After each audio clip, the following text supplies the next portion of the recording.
Hey everyone, this is Brian Parker coming at you from the podium today. Got my suit on like I'm in court because this one is going to be a new series I'm starting, kind of a how to appear in court today against a Capital One bank case.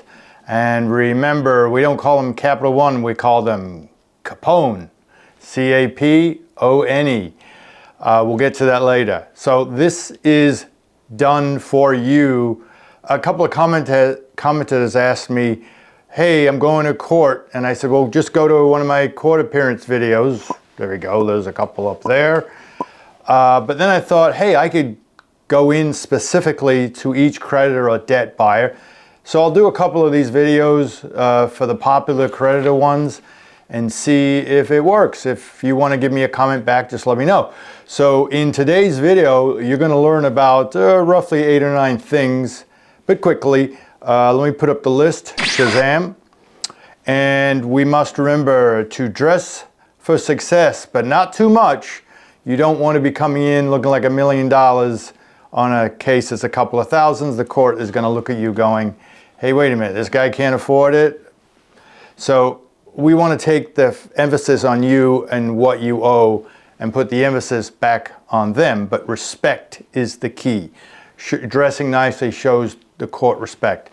Always refer to the other side as debt collectors, or if you can, CAPONE. Just let it slip, don't be mean, but it resurrects the same thing they're doing to you by calling you a debtor that owes stuff.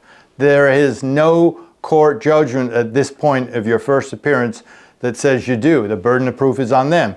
Excuse me, the burden of proof is on the debt collector. So I'm going to give you a checklist that you can take to court, reminding you what you want to ask the court when you're at this first appearance.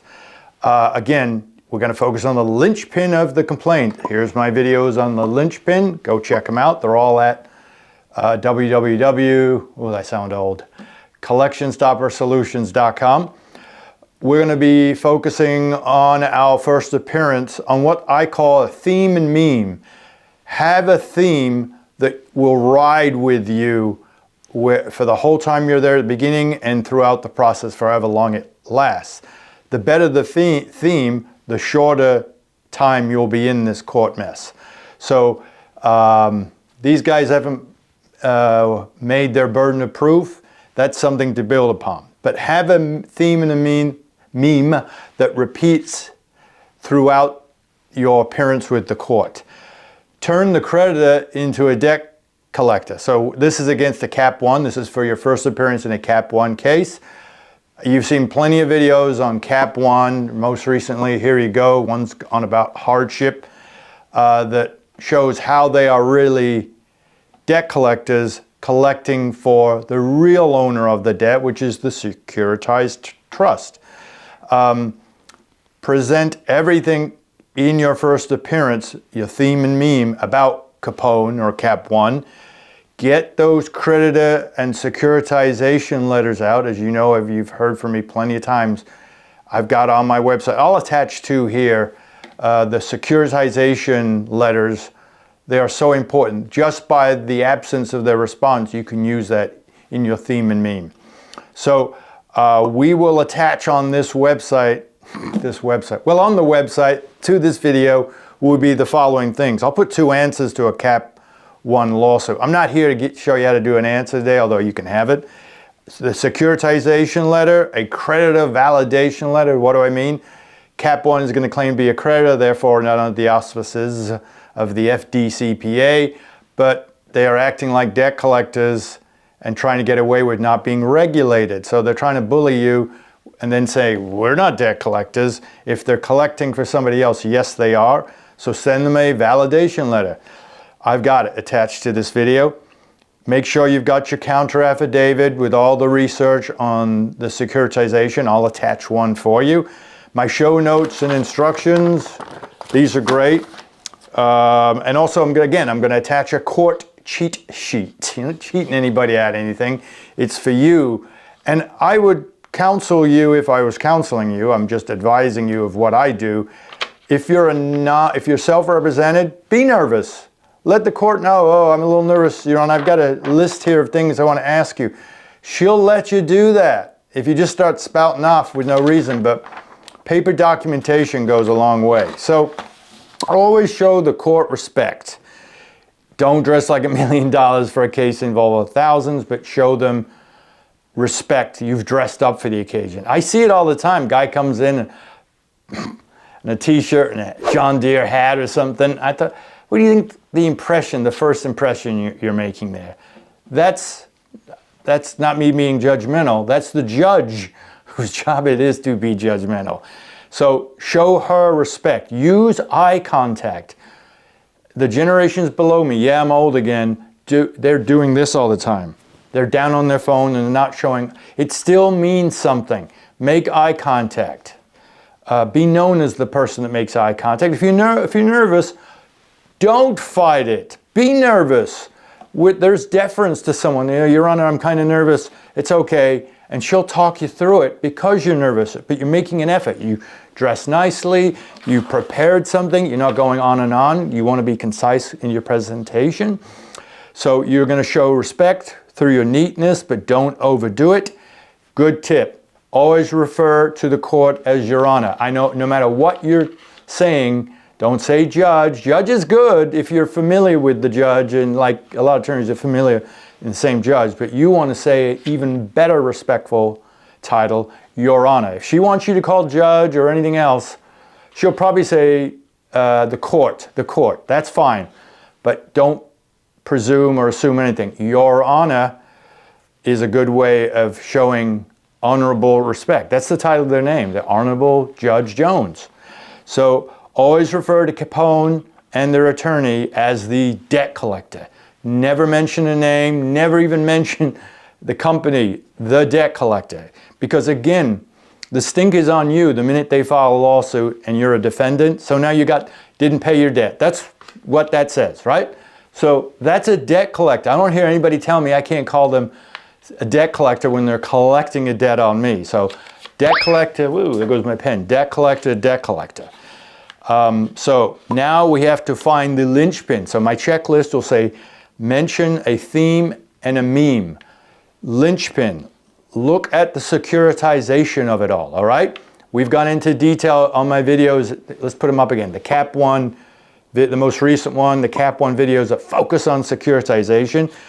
In my answer and counter affidavit, I'll attach one, as I said, to this video. You'll see the emphasis on COMET, C-O-M-E-T.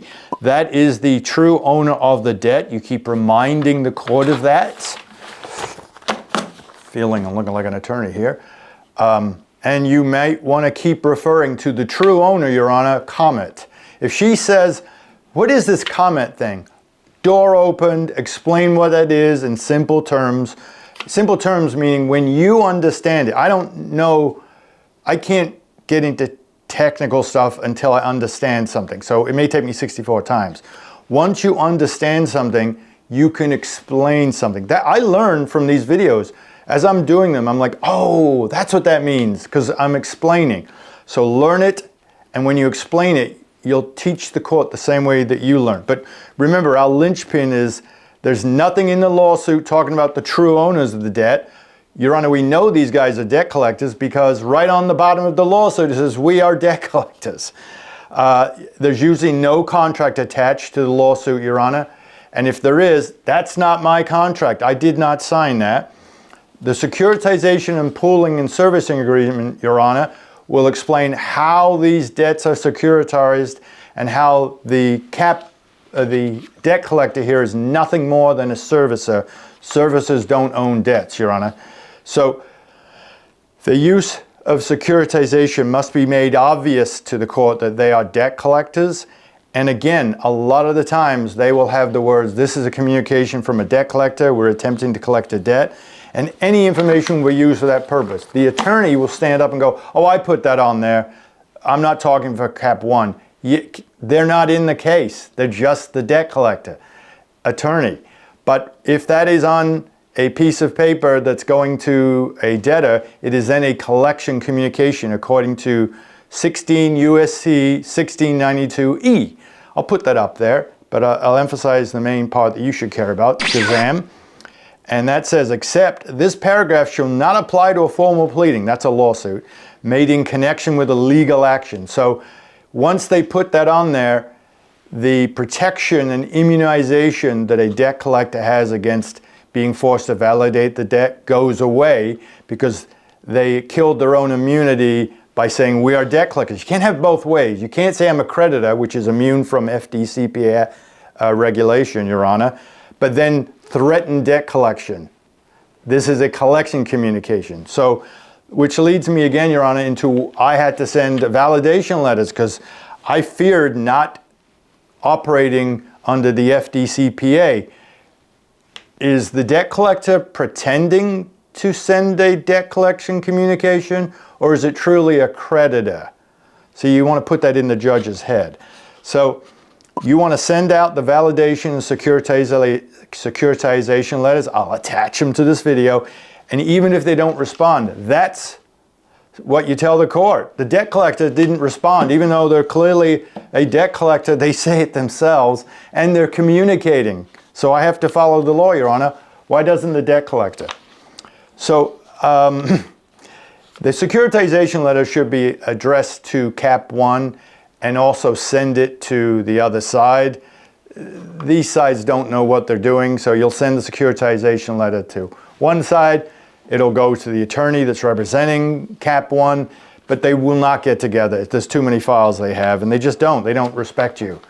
That doesn't mean you stop respecting the process and where we're going with this. So you want to provide a court with a reason that you are being pursued by a debt collector. You want to take out the anxiety. Knowledge, power equals control. And you may want to remind the court that getting a debt is fine. Harassment on a debt is verboten. It's forbidden. And this debt collector can't even take the time to answer reasonable requests I've made to just prove they own the debt. Your Honor, in their own documents, they don't even refer to this debt as a debt. It's account, account, account. Why? Because if they own the debt, then they could say we are collecting on a debt. The fact that they're not is more evidence that this debt was totally securitized and Comment is the true owner. So you want to present everything in your counter affidavit and in your answer. And you want to tell the court everything you're saying is in my answer, is in my counter affidavit, Your Honor. And they've just blown me off, they've blown you off, and now they're blowing off reasonable attempts of just showing me proof of who owns the debt. So that's what you need to do. Be educated, it's powerful, and it's controlling. And the number one thing I want to do is for you to take the anxiety out of this process when going against CAPONE. They're a big entity with a lot of cases, but that actually works against them because the law firms they hire are pumping out hundreds and thousands of these and taking no great care. As I always counsel you, you do take care, and I will put a checklist with this video for you to go in and check off everything you want out of that appearance with the court. So you want a theme and meme, you want to present the securitization, you want to refer to them as debt collectors, you want to have the court focus on the linchpin that kills them, the linchpin that kills them, and you present your defense all through that check sheet. And again, if you act nervous, embrace it, all right? Don't fight it. That'll just make you more nervous. Tell the court, I'm a little nervous here, but I wrote some things down, Your Honor. If I could just go through this list. The court will love you because the court loves conciseness. It sees self-represented people as a waste of their time. But if you show organization, that is a form of respect, which I'm trying to focus on here. You may even say, Your Honor, I just want to show you respect and use my time wisely, so I wrote everything down. If I could just ask these questions. No court is going to deny you that right. And then you can squeeze in everything that's in your counter affidavit, everything that's in the answer, and then you can just point and go, I do not owe this debt to that debt collector. Hope that helps, and it takes away the anxiety. Like, love, and subscribe. Thank you very much. Bye.